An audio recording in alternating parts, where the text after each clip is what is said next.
Hello everyone and welcome back to another one of my videos. Now today's video is going to be slightly different to usual. I thought I would do like a hints and tips guide to people who want, a bit of guidance as to what they should do when they're racing in Gran Turismo. Is there anything they could possibly do to make themselves quicker, or any little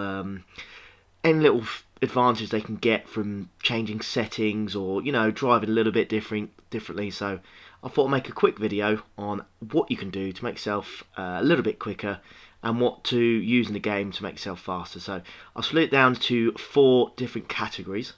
Now part 1 is going to be all about fuel saving and how you can save fuel without losing too much pace during the race. Part 2 is all about how using traction control at the start of races when it's not a rolling start, so you can get a good start to the race.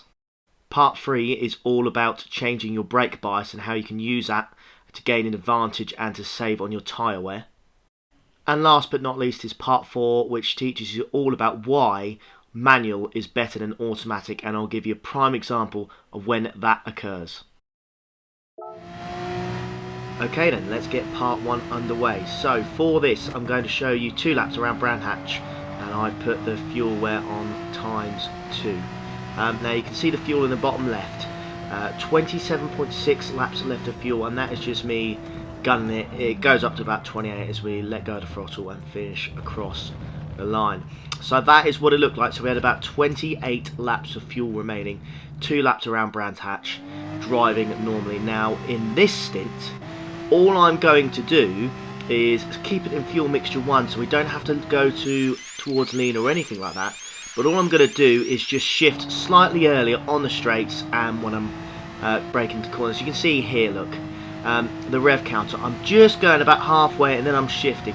Really doesn't make too much difference on your time, but my goodness me, it can save you a lot of fuel, I should say, in Gran Turismo. So always keep an eye on that. And for the rest of the lap, I did exactly the same thing. And as we're about to cross the finish line here, you can see we've got a massive 33 laps of fuel left. Now Brands Hatch is the daily race for next week, and it is ×2 fuel wear. So if you keep that in mind, the total time, by the way, is almost identical to the last race, so nothing major.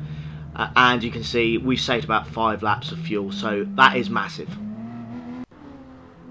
So yeah, for part 1, I definitely just recommend saving fuel by shifting early. So part 2 then, I'm going to show you what happens on starts when you don't use traction control. So here we go. If you just leave the throttle down there, you're going to have to let go and you'll see your opponents fly past you. It's not very nice. Starts where, non-rolling starts when you start on the line like that, they are difficult to get right in Gran Turismo Sport. So the number 1 tip I can give for anyone if you want a good start is to go into the settings here, or when you're just about to start, change the traction control setting to 1, and then you can basically get a fantastic launch every time. You don't have to worry about it too much. So I'm just going to give you a prime example here. Look, so I've put it to 1, put my foot down, and there you go.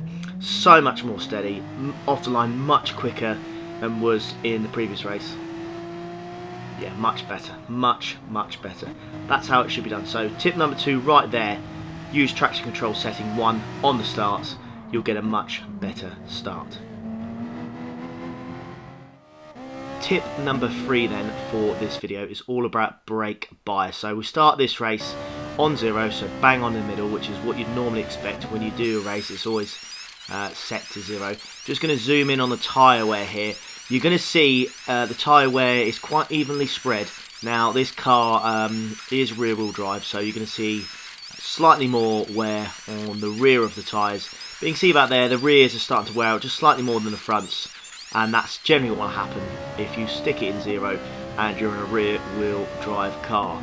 So coming to the end of the stint then, you're going to see as we finish the race, that's what the tyres look like. The rears wearing out more than the fronts, as we'd predict. So start of race 2 then, we're going to do exactly the same, but we're going to put the brake bias all the way to the front, so -5. So all the brake power is going to go to the front of the wheel. So we'll zoom in on the tyre wear here. As you can see, the fronts are wearing out a lot quicker than in the first stint, but the rears are starting to behave themselves a little bit better. Now, it doesn't save it too much, if we're being completely honest, because Ferrari is rear wheel drive, so there's not too much you can do, but it will, over a long stint, make quite a difference. So I'd always recommend, if you are in a race where the rear tyres are quite important, make sure to switch the brake bias all the way to the front to save the rear tyres as much as possible.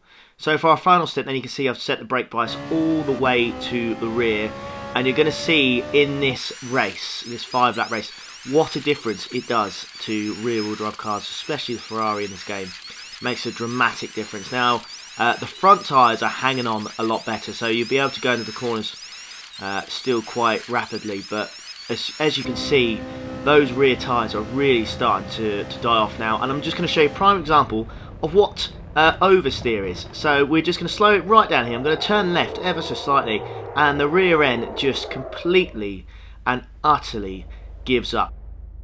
Trying to finish this lap, then we get another prime example, literally the tiniest bit to the left, and the rear tyres are so badly worn out now. As soon as you try and do anything, the rear end of this Ferrari wants to give up. It's got no grip whatsoever. We set the brake bias to the rear. It's a rear wheel drive, all the power goes to the rear. Look at that, that bottom right tyre is dying of death. It is absolutely given up on us. There's no hope for that. The tyres are absolutely dead. Now, part 4, we are looking at automatic versus manual. Now, I was finding it quite tricky to try and find a good example, but then I thought about this circuit here, Bathurst. So, I'm going to give you a prime example. Going up the hill then, second corner, up this section here, we're in automatic, and you can see the car stays in 4th gear as we're going up this hill, and it just takes an absolute age. And by the time we get to 5th gear and up to this 3rd corner here, it stays in 3rd gear and it doesn't drop down to 2nd, and it is just so slow. I just lost so much time doing that. So what we're going to do now, swap it to a manual, and I'm going to show you how I took it. So I'm going to do exactly the same. Coming up to this corner here then, second corner of Bathurst, here we go. I'm in 4th, realise I can go faster in 3rd gear, drop it down to 3rd gear, and we are just so much quicker through that corner, so much better.